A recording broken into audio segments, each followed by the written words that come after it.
Então, o nosso querido jornalista Glenn Greenwald, mais conhecido como Verdivaldo, basicamente expôs o zap do Xandão. Bora falar sobre essa matéria da Folha, sobre as consequências disso, sobre o que aconteceu, os dobramentos e tudo mais, e as possibilidades que podem acontecer com o nosso amado skinhead togado. Roda a vinheta e vamos falar sobre isso.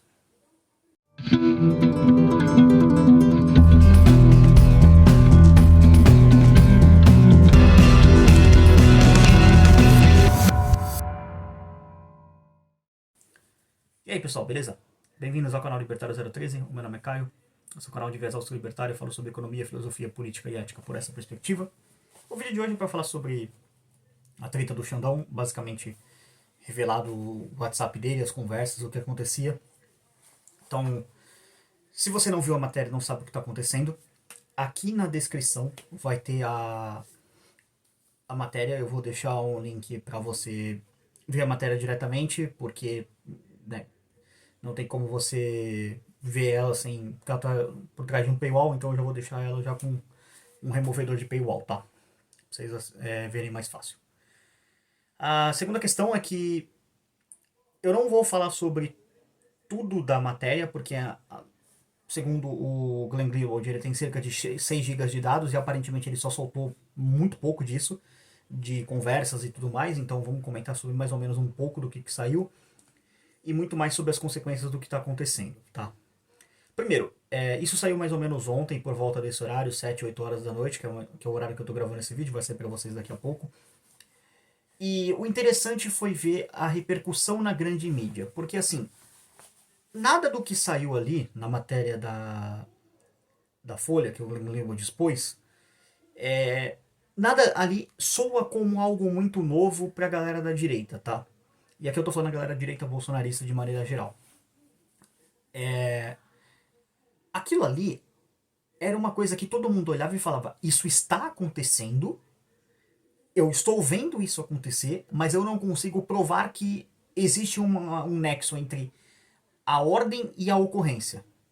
O Glenn revelar isso é justamente esse nexo entre a ordem e a ocorrência. O que o Alexandre de Moraes fazia? Vamos explicar. O Alexandre de Moraes basicamente é um ditador. Tá? Isso não está sob questão aqui. O Alexandre de Moraes é um ditador, é como disse o PCO, muito bem dito, um skinhead togado. É um psicopata com uma toga. É isso que esse cara é. Tá? Então o que acontece?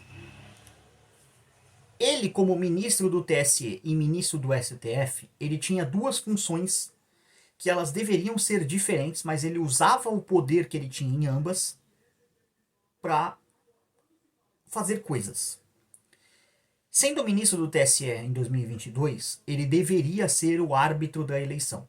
Deveria ser um árbitro neutro. O que o Alexandre de Moraes foi na eleição de 2022? Eu vou fazer uma analogia com futebol. Imagina que está jogando o time A e o time B. O time A está comprado para ganhar. O árbitro vai apitar para ajudar o time A.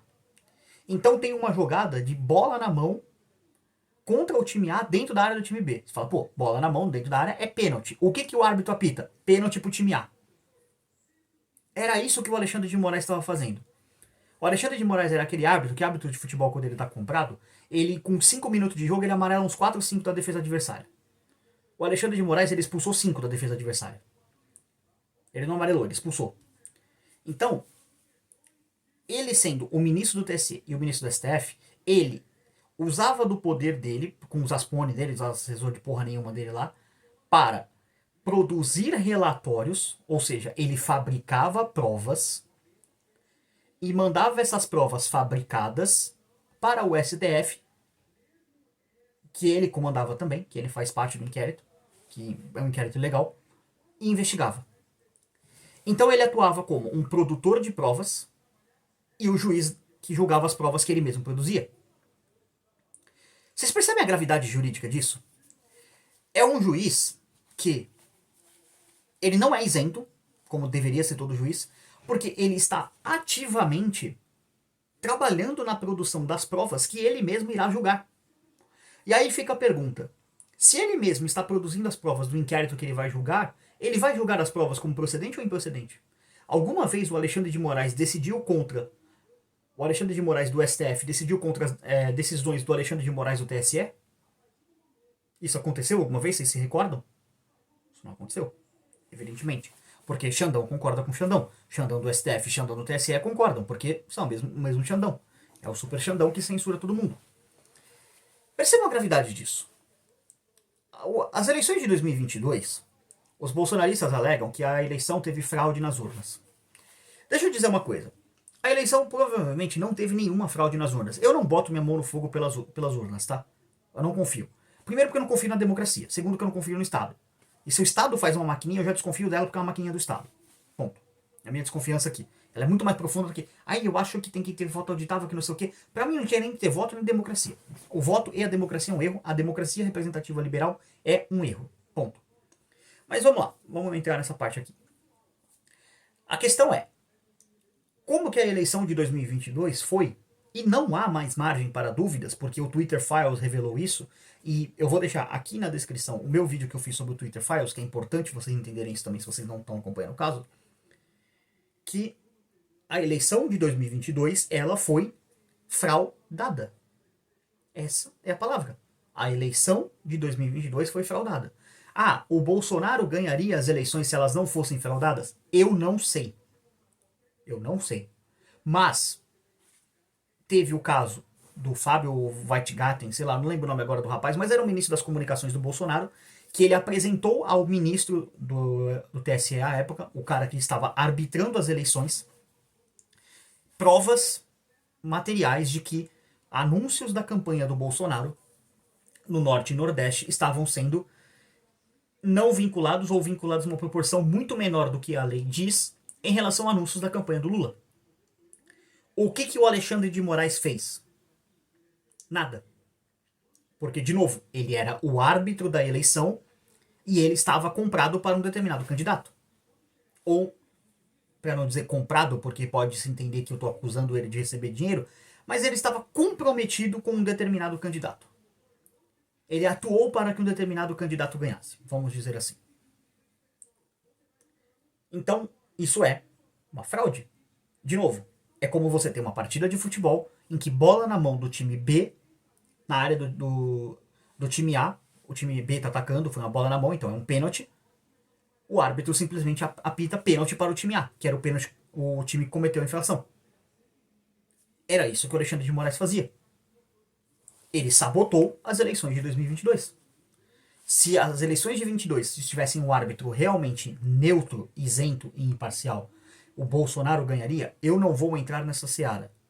Pra mim é irrelevante. O presidente do país, seja Bolsonaro, seja Lula, seja puta que pariu que for, ele é um ditador, um criminoso, um psicopata e deveria ser preso. Independente de quem ele seja. Porque pra mim todo político é um psicopata, um ditador e deveria ser preso. Eu não faço defesa de políticos. Pra mim, político tem que ser preso. Ah, qual que é o crime? Ser político. Ser político já é um crime. Já é crime o suficiente pra ser preso. Ponto. Então, não vou entrar no mérito se Bolsonaro ganharia, se, sei lá, Ciro Gomes ganharia, enfim, não importa. Não importa. O que importa para esse vídeo é as mensagens juntos ao Twitter Files revelam que o Alexandre de Moraes sabotou as eleições de 2022 e agora a gente sabe como. Com o Twitter Files a gente sabia por fato que ele sabotou as eleições. Com a reportagem do Glenn Greenwald a gente sabe como. Olha outra parte da mensagem que tem também, que é uma coisa muito grave. Primeiro, eram 3 ou mais indivíduos, então o Alexandre de Moraes já tem que ser preso por formação de quadrilha, tá? E inclusive ele tem que ser preso juridicamente por prisão preventiva. Ele tem que pegar uma prisão preventiva, porque como ele está no cargo, existe a chance dele destruir provas para poder prejudicar a investigação, então ele tem que ser preso de maneira preventiva. Então, se esse país fosse sério, o Alexandre de Moraes já estaria na cadeia. A gente já veria aquela careca lustrada, desgraçada atrás das grades. Isso não vai acontecer, infelizmente. Mas ele já deveria estar preso, porque você tem um crime de formação de quadrilha. Quando 3 ou mais indivíduos se juntam para cometer um crime, é formação de quadrilha. Ah, qual que é o crime que ele cometeu? Então, sabe aquele negócio que eu falei dele comentar relatório e tudo mais? De basicamente mandar print. Ele mandava print para as pessoas de mensagens, por exemplo, do Rodrigo Constantino. Ele mesmo, o ministro Alexandre de Moraes, mandava print pro tal do CIED lá, Centro de de informação, em combate à desinformação, enfim, aquela porra lá que fez lá. O grupo, o que era aquele CIED, aquele órgão que venderam, que era até o bagulho do grande irmão lá, que era um olho lá, que era parecido com o emblema do partido do livro 1984. O que venderam pra ele? Venderam pra gente, que era um grande grupo coordenado. Era um grupo de WhatsApp que o Alexandre de Moraes denunciava os inimigos políticos dele. Que era o Rodrigo Constantino, Paulo Figueiredo, Alan dos Santos, enfim, a galera que foi perseguida, todo mundo sabe a lista de perseguidos políticos, Oswaldo Eustáquio, que inclusive hoje, a filha dele, olha o absurdo dessa decisão. A filha dele, de 16 anos, teve o celular dela roubado por uma gangue de psicopatas comandados pela Alexandre de Moraes. Essa gangue chama Polícia Federal. E a mãe dela foi ameaçada de prisão caso uma filha de 16 anos use redes sociais. Então, por exemplo, digamos que ela tem um grupo da escola que ela faça parte. Se ela se comunicar com essas pessoas, a mãe dela vai presa. Olha o absurdo dessa decisão. Tudo isso por quê? Qual foi o crime que Oswaldo Eustáquio cometeu? Pelo contrário, ele foi vítima de um crime. Ele entrou na cadeia, preso por opinião política, um preso político, portanto. Ele entrou na cadeia andando saudável. Ele saiu da cadeia aleijado, numa cadeira de rodas. Ele está exilado do Brasil, porque se ele voltar para o Brasil, ele é preso por aquele psicopata do Alexandre de Moraes. Então, olha o absurdo disso. Outra questão. Quando ele produzia esses relatórios, ele mandava dele para ele mesmo, basicamente. Mandava pra galera produzir. Então, o que acontecia? Qualquer coisa a gente inventa que foi feito de uma denúncia. Isso é um relatório que é apresentado para um órgão oficial de governo. Senhores, sabe qual é o nome disso? Falsidade ideológica. Isso é crime. Lembra que eu falei que o Alexandre de Moraes é membro de uma quadrilha? Então, a quadrilha dele praticava o crime de falsidade ideológica. Isso é crime. É você fraudar um documento público ou particular em favor seu ou favor de terceiro. No caso, era em favor dele próprio. Porque ele usava o documento fraudado para poder fazer a denúncia. Porque ele falava assim, Xandão chegava e falava, aqui, o pai tá mandando aí pra vocês um relatório, faz a denúncia, não sei o que, qualquer coisa. Não, mas qualquer coisa vocês falam, aí os caras, as pôneis dele lá falam, não, qualquer coisa a gente fala que foi não sei quem que falou, que fez, e abre uma denúncia anônima. Ou uma denúncia no nome de outra pessoa. Isso é fraude. Isso é crime. Então assim, o Alexandre de Moraes vai ser preso? Elementos para a prisão dele tem, inclusive, como eu disse, juridicamente, elementos para a prisão preventiva. Já que ele está num cargo, numa posição em que ele pode destruir provas que podem comprometer o âmbito da investigação, ele já deveria estar em prisão preventiva. A prisão preventiva, para quem não sabe, ela serve para quando o crime que a pessoa cometeu e ela está sendo investigada, o juiz apresenta um argumento dizendo, olha só, eis aqui o Zezinho, que... Vou dar um exemplo aqui, tá? O Zezinho trabalha numa empresa de TI em que ele é acusado de ter usado o conhecimento que ele tem dentro da empresa e o conhecimento que ele tem de TI para poder roubar dados da própria empresa, roubar arquivos confidenciais da empresa. E aí o que acontece? O Zezinho ele tem acesso à empresa ainda, digamos. Ou ele tem acesso ao computador dele, que tem acesso à rede da empresa, alguma coisa nessa linha assim. Digamos que o Zezinho consiga estar numa posição que ele consegue apagar os seus rastros.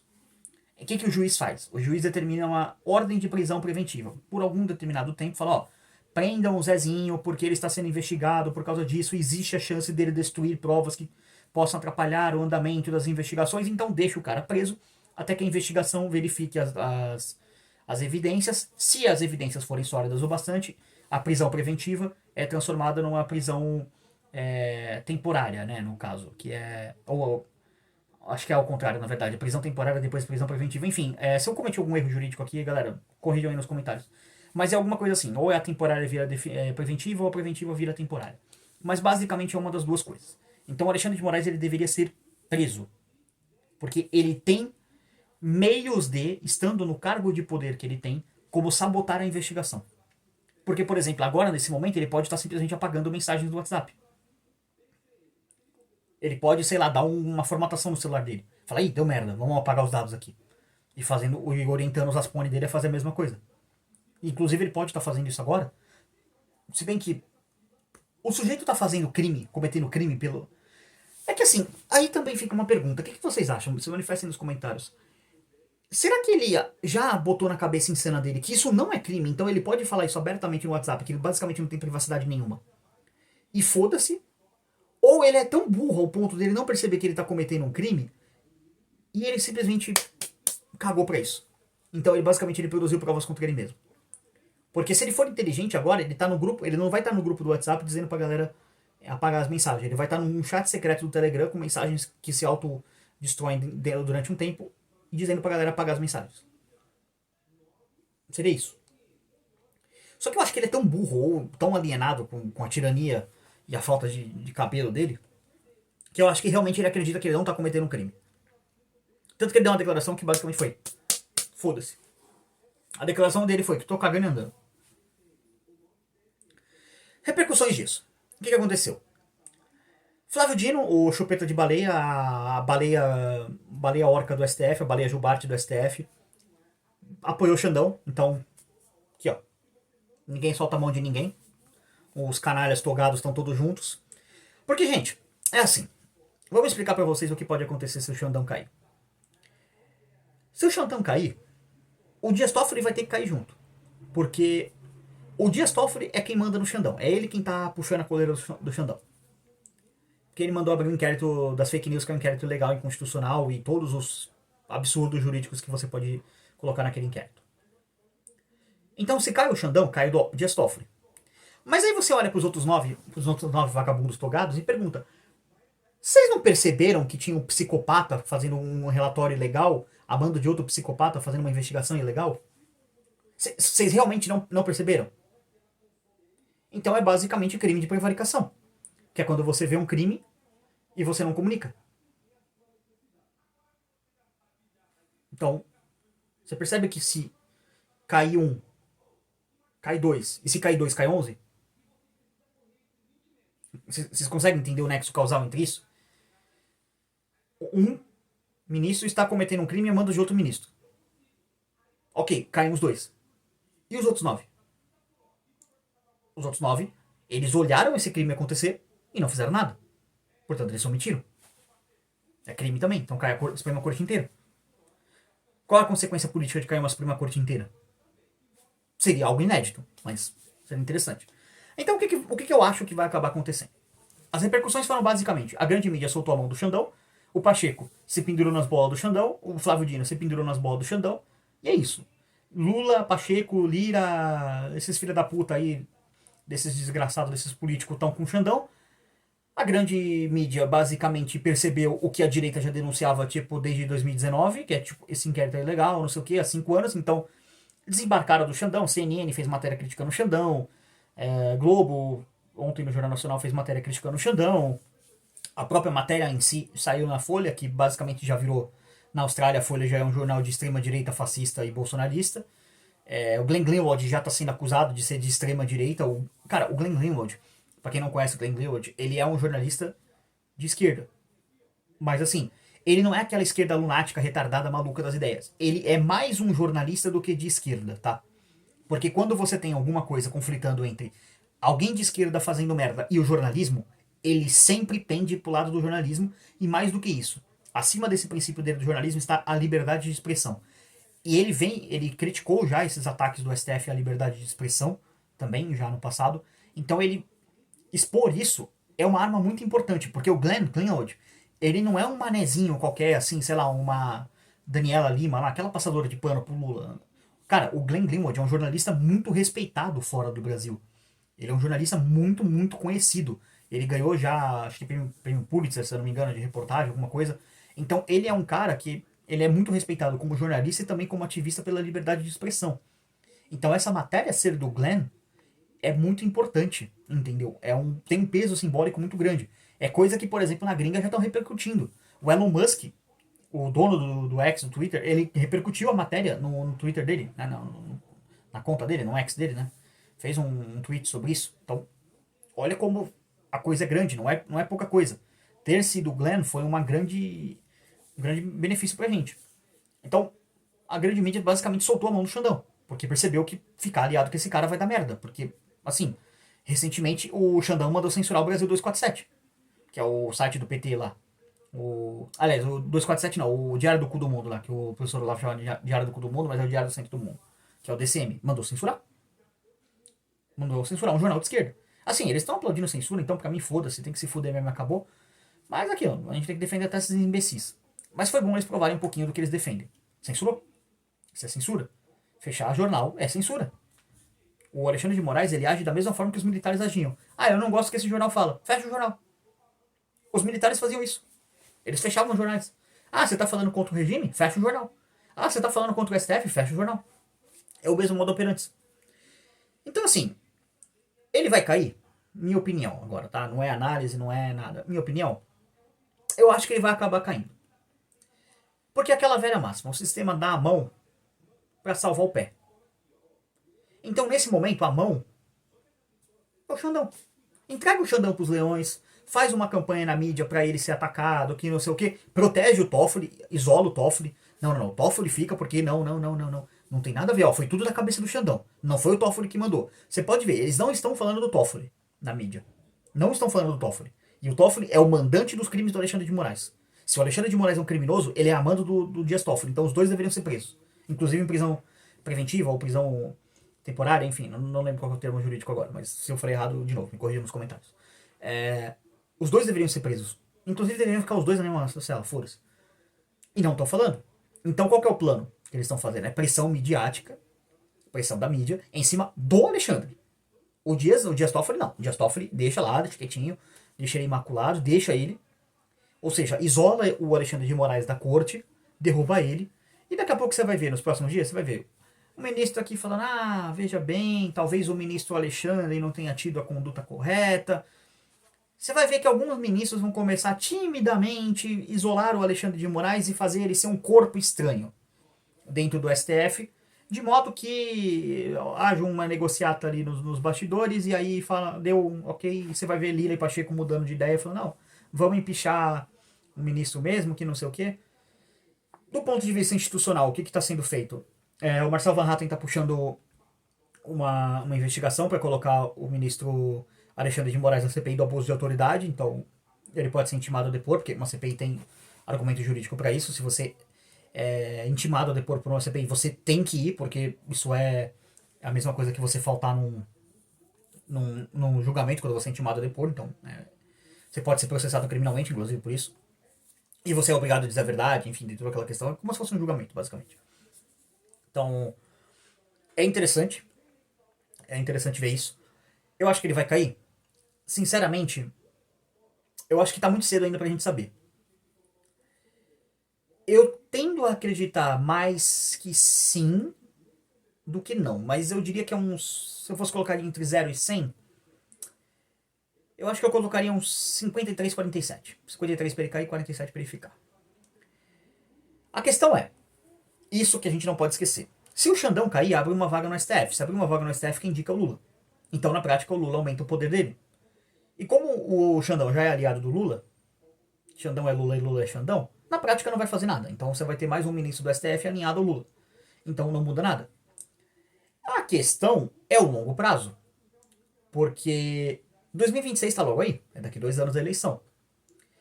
E a galera da direita, de maneira geral, quer empichar ministro do STF.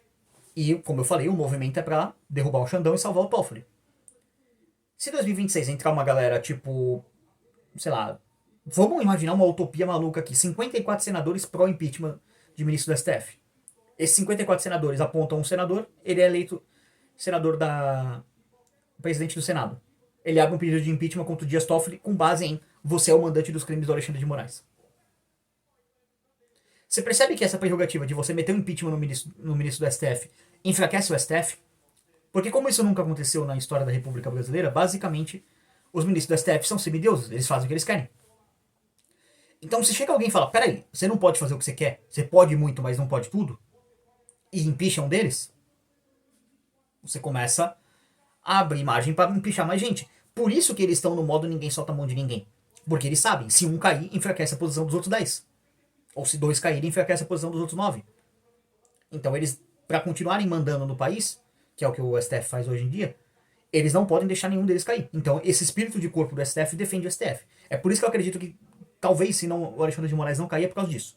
esse espírito de corpo do STF. E também porque aquilo, razoavelmente eles podem fazer pressão no tipo de qualquer deputado corrupto genérico e chegar e falar: então, tem uns bagulho aqui, umas investigação sua aqui, que meio que assim, eu posso dar uma olhada nelas assim, começar a investigar, se você votar a favor do impeachment, né? Você sabe, né? Isso pode acontecer. Ah, mas é um acordo sujo? Gente, é política. São os piores lixos de ser humano que estão lá. Vocês vão esperar que essa galera jogue limpo? Então, tá divertido acompanhar essa treta. Provavelmente terá mais vídeos sobre isso. Se você quiser acompanhar mais, botão de inscrição aqui embaixo, se inscreve no canal, ajuda o canal a engajar. O canal bateu 1.090 inscritos, fico feliz por isso. Vamos chegar a 1.100 aí, bater essa meta. E depois 1.200, 1.300, enfim, vamos crescendo gradativamente o canal aí. Na descrição tem matérias, links, enfim, vídeos, tudo mais que eu fui mencionando ao longo do vídeo estará aí. Também tem um link dos meus parceiros. Você pode contratar a Ana, que é minha designer de thumbs, para fazer thumbs tão bonitas quanto essa que você está vendo. Então, contrata ela. Muito boa, muito competente no que faz. Também tem o link dos meus parceiros comerciais, a Manifesto 38 aqui, ó, o bonezinho deles, camiseta deles também, ó. Se vocês quiserem comprar, o link tá aí na descrição.